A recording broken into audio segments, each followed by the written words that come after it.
আলহামদুলিল্লাহ।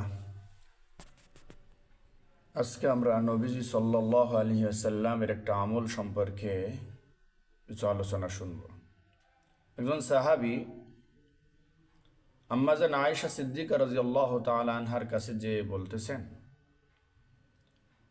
যে আপনি কি নবীজি সাল্লাল্লাহু আলাইহি সাল্লামকে শেষ রাত্রে ফরজ গোসল করতে দেখেছেন নাকি প্রথম রাত্রে? অর্থাৎ নবীজি সাল্লাল্লাহু আলাইহি সাল্লাম ফরজ গোসল কি প্রথম রাত্রেই করতেন নাকি ফজরের আগে বা শেষ রাত্রে করতেন? আম্মাজান আয়েশা সিদ্দিকা রাদিয়াল্লাহু তাআলা আনহা বলেন, রুবামা ইগতাসালা ফি আউয়ালিল লাইলি ওয়া রুবামা ইগতাসালা ফি আখিরি। তখন সাহাবী বলতেছেন, আল্লাহু আকবার, আলহামদুলিল্লাহিল্লাযী জাআলা ফিল আমরি সাআতান। সকল প্রশংসা ওই আল্লাহ তাআলার, যিনি আমাদের এই বিষয়টাতে আমাদের জন্য প্রশস্ততা রেখেছেন।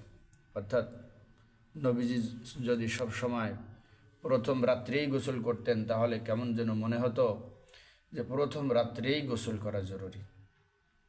কিন্তু না, এ বিষয়টা কিছুটা সুযোগ রেখেছেন, যদি কারোর কোনো কারণে গোসল প্রথম রাত্রি প্রথম দিকে সাথে সাথে করতে অলসতা লাগে বা কোনো কারণ থাকে, তাহলে সে শেষ রাত্রেও করতে পারে।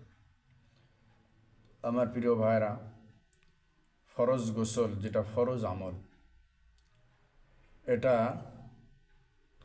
অনেকে লজ্জা বা বিভিন্ন কারণে গোসল থেকে বিরত থাকেন, ফজরের নামাজটাও কাজা করেন।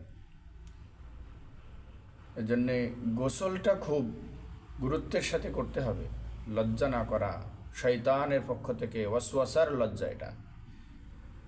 ফরজ কাজে বিলম্ব করানো, ফরজ কাজ তরক করানো, ফরজ কাজে ফরজ গোসল না করায় এবার ফজরের নামাজ কাজা করানো, শয়তানের একসাথে অনেকগুলো লাভ হয়ে গেল। এই জন্যে গোসল ফরজ হলে যত দ্রুত সম্ভব করে নেওয়া, যদি পারা যায় সাথে সাথেই গোসল করে নেওয়া, যদি না পারা যায় তাহলে খবরদার কখনো যেন এই গোসল না করার কারণে এক ওয়াক্ত নামাজ কাজা না হয়ে যায়। লজ্জার বিষয় মনে হলেও এ লজ্জা জাহান্নামে যাওয়ার কারণ হবে। লজ্জা করে গোসল করবে না, আবার নামাজও পড়বে না, এই লজ্জা জাহান্নামে যাওয়ার কারণ। এ লজ্জা উপকারী নয়, এ লজ্জা ক্ষতির।